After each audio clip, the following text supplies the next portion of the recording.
Hello and welcome back to another episode of Marvel Mad. I'm your host as always, Dwayne the Captain Coffee, and we have another Daredevil Born Again episode 7 review. I thought for art's sake, and for me, best episode this season so far. It's been so good. The action, the storyline of people almost finding out stuff, the climax to the episode, people are going to come to a head soon.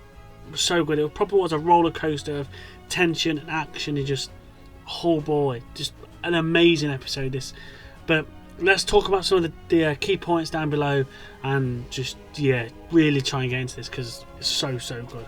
So first of all, Wilson Fisk is not happy at all. He is fuming to find out that Daredevil maybe or maybe not be officially back in action, and you can tell he's pissed.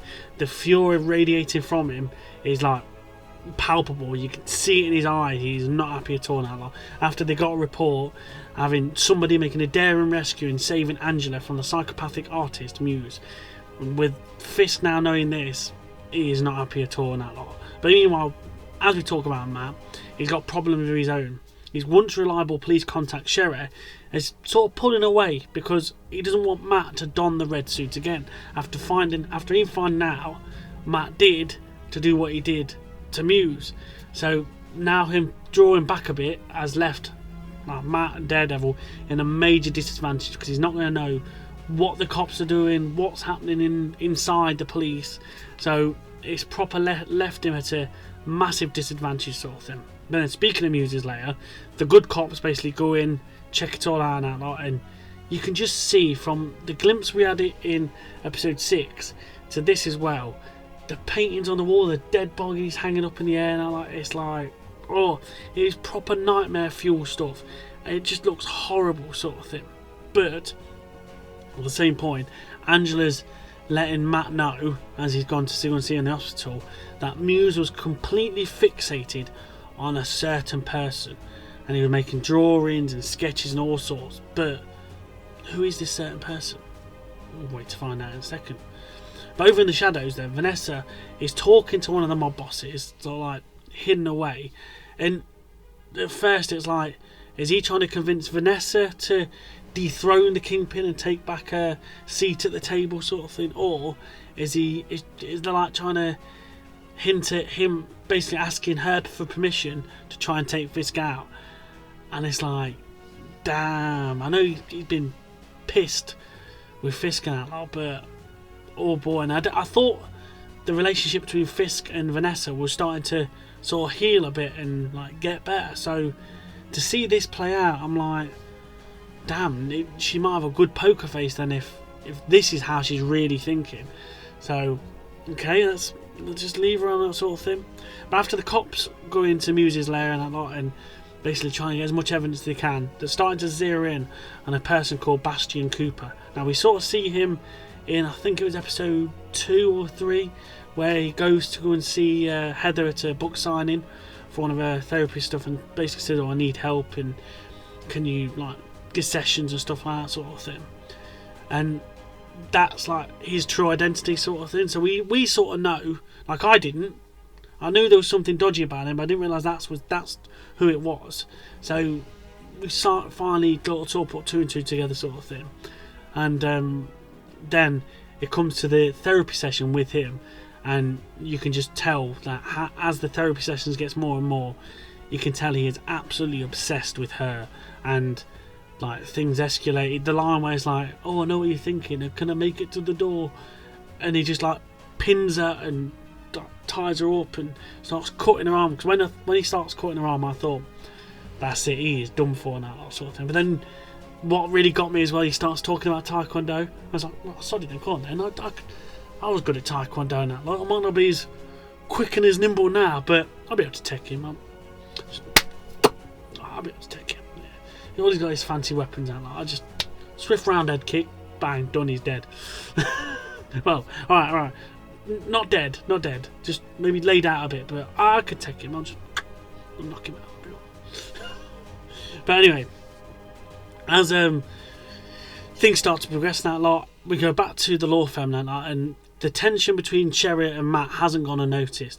And Christian, she's no fool she's in this law game for a reason. She's no fool, and she starts to notice every time he comes in, he's always with Matt, and it's always like in the boardroom bit, and it's like, yeah, there's something not going on. There's something quite amiss, and it's supposed to be like a two-way street. You tell me, I tell you.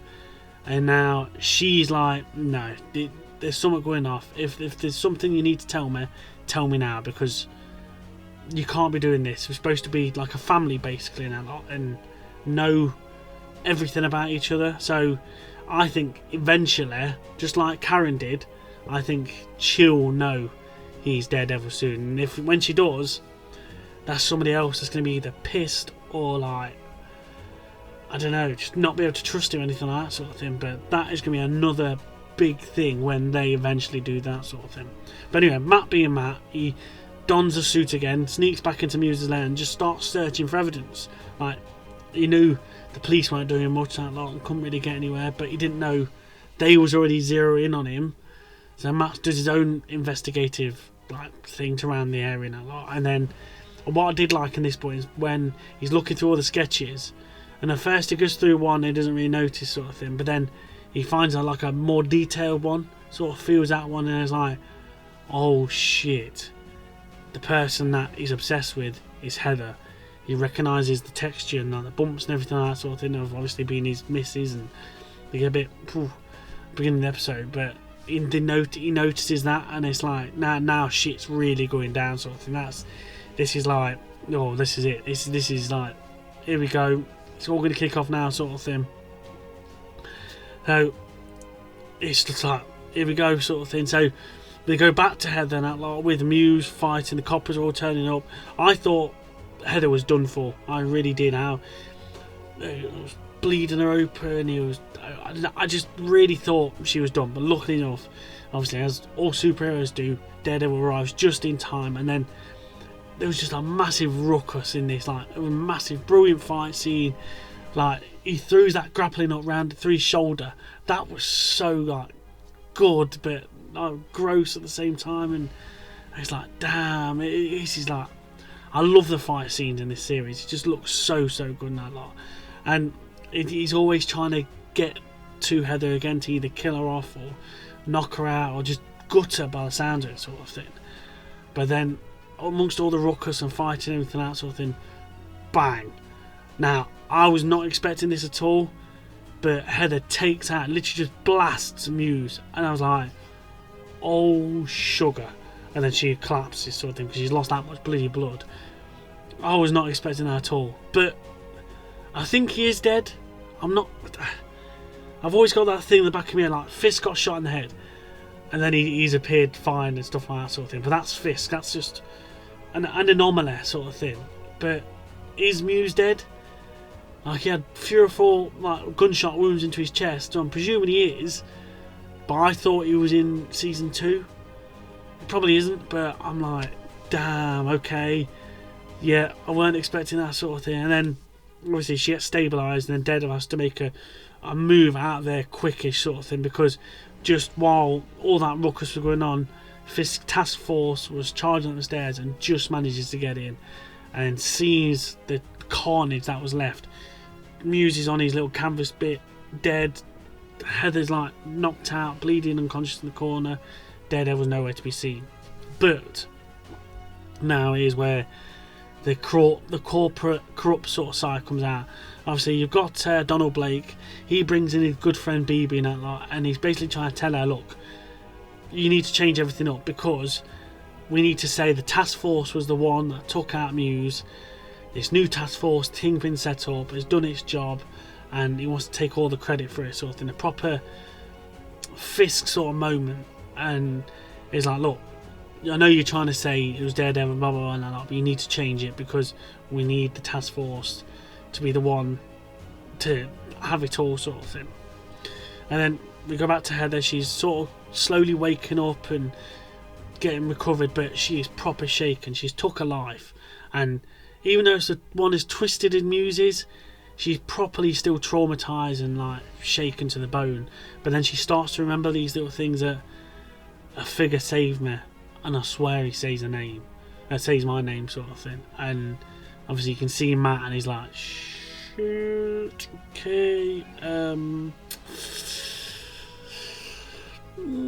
he's sort of like trying to play it off and not sort of realise. But then that's another thing now, that when is she going to find out? Because it always seems like Matt's love interests always find out he's bleeding Daredevil. He just can't help himself, sort of thing. He was either saving them or letting something slip.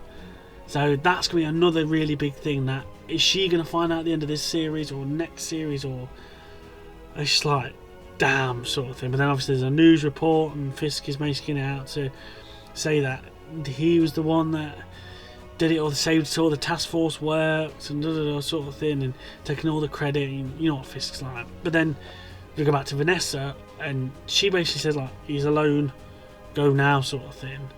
And obviously we see the other mob boss, he's walking into this restaurant, and he just knew straight away there was no way he was going to be in there on his own at all. He's the kingpin, he's the bloody mayor, not a chance in hell. So he's going in there to try and take him out, and then bang, look, what a surprise, Fisk right hand man's there and just takes him out as well, sort of thing. I love the little line is like, oh, just get in contact with Vanessa and see if she wants me to bring some of this venison or something like back home, sort of thing. I'd have loved to have seen her reaction to that message, because it would have been sort of like, shit, he's going to be pissed that basically I think he'll think, it's not the friends thing, he said that she's, I think that he'll think she sent him for her, sort of thing. If you get me, I'm like confusing myself now. But yeah, there's going to be a proper confrontation between them two, because like I said, I thought in the therapy sessions they were working everything out and it was all going good, but now with this I'm like, oh boy.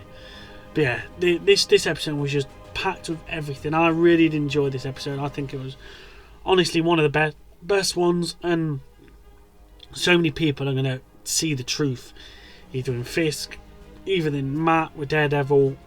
Yeah, it's just such a good episode. But anyway, let me know what you think in the comment section below. Like, share, subscribe, and all that jazz. And yeah, come back on another episode of Marvel Mad. But yeah, you've got to watch Daredevil Born Again. Such a good series.